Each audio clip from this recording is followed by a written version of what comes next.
Alright, hey guys, this is Nick from NGN Reviews again. This is a continuation from my last video of part 1, Cobra Kai episode 1, season 6 review and short breakdown.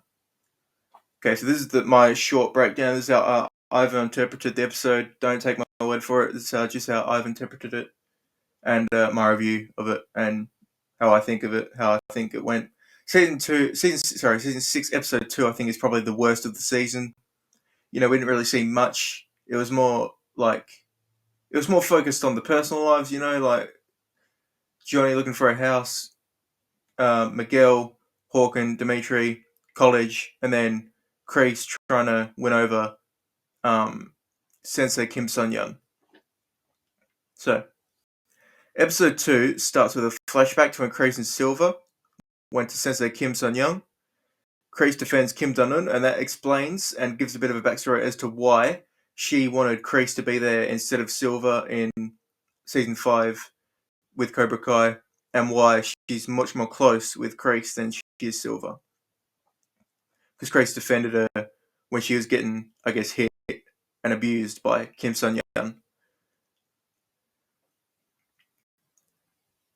We see a flood at Carmen's house after Miguel, hands in his college application to Stanford. We see that. And we see them move back into Johnny's house temporarily. But it is a very, very big family in a very, very small apartment. It's like a one-person apartment, so.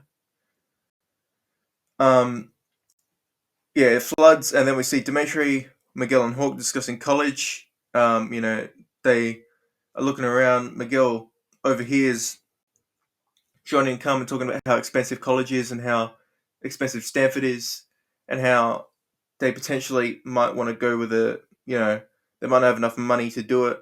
And that, I guess, sends Miguel the wrong direction or the wrong signal. And he then starts looking at community colleges to go to save money.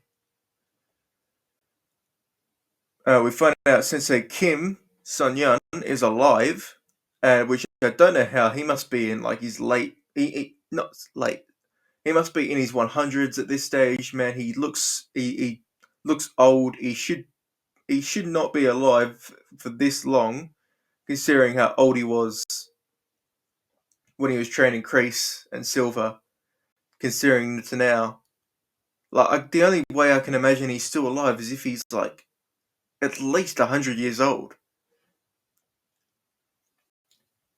And then Sensei Kim Sun Young sends Kreese into a forest where there's a deadly snake, and he tells him, face your fears and stuff. Face, what's your biggest conflict within, and he does that. His biggest conflict within has always been Johnny.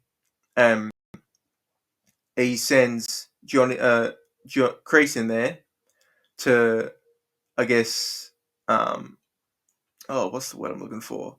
I guess he sends him there to face his inner conflict and to win against it. We see Brooks and Kyler for the first time this season. Brooks for the first time since season 3, and then we see Kyler for the first time this season. And man, Kyler's such a fucking weirdo, man. Kyler's gone to community college, and Brooks is with. We're under the impression that he's going to MIT, where Dimitri and Hawk want to go. Miguel is intrigued by Kyler's community college sorority group, and they eventually join they go to a party, which Miguel overhears the sorority leaders say that Kyler's never making it in, and that they should kick him out now. Kreese gets bit by the snake, and he goes a bit delirious, and he, I guess, faces his inner conflict that is of Johnny Lawrence, and the inner conflict that he has within himself, and then within Terry Silver as well. He obviously faces them within his mind when he's, I guess, in that state of delirium, and he eventually takes over his own, I guess, mind, and he faces his fears directly, and he wins against it, and he chops the head off the snake, which we'll see later on in the episode. Johnny and Chosen obviously are looking for a house for Johnny to rent. He runs into somebody that knew him from the '83 All Valley Championship tournament that he won, and they talk about a few things. Johnny says, I'm not that guy anymore. Like, I'm just a guy who's trying to get his family into this home, and I think that's a very, very important scene. I think we'll see, and I think it's already been confirmed that we'll see that uh, the I think his name's Stevie bloke again. It's already been confirmed that we'll see him in the last 5 episodes in part 3. It's already been confirmed we'll see him again. So there's potential that Johnny ends up renting a house like that for him and Carmen and Robbie Miguel, Nonny, and the baby.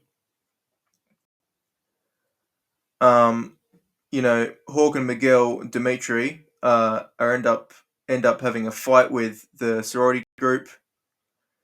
It's pretty.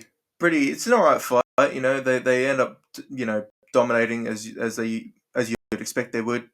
They do very well, and Tori is not in this episode. We see Robbie at the start only briefly, and the episode is basically just about Miguel, Hawk, Dimitri, Kreese, Johnny, and Chosen. And we see Johnny wanting a stable 9-to-5 job, which he ends up going to LaRusso Auto. He goes to Daniel and he talks to him about getting a job. And Johnny mistakes Daniel egging him on to get a job as you should work for LaRusso Auto and be a car salesman. And they don't take it very well. Daniel doesn't take it very well at first, but then we see Johnny actually do very well at selling a car instantly like that. And they hire him on the spot because he's done very, very well. We see that after the fight, another sorority group heard about it and they accept Kyla into their group. And, it's whatever. I don't really care about that shit right now, to be honest with you. I just care about, the whole story because the whole story is fascinating to me. And then we see Kreese return back to Sensei Kim Sun-Yun, and he throws the head of the snake down in front of him. And then that is when he finally accepts Kreese and Cobra Kai into training for the Saketake. And that's basically the end of the episode. I'll continue with episode 3 soon. Stay tuned for that on my channel, NJN Reviews. Make sure to subscribe, like, comment, give me some feedback. Tell me, what you might want to see in the future for reviews. It's going to be mainly Cobra Kai for the next few weeks, just ahead of the final season. What I want to see, what I want to expect, and this has been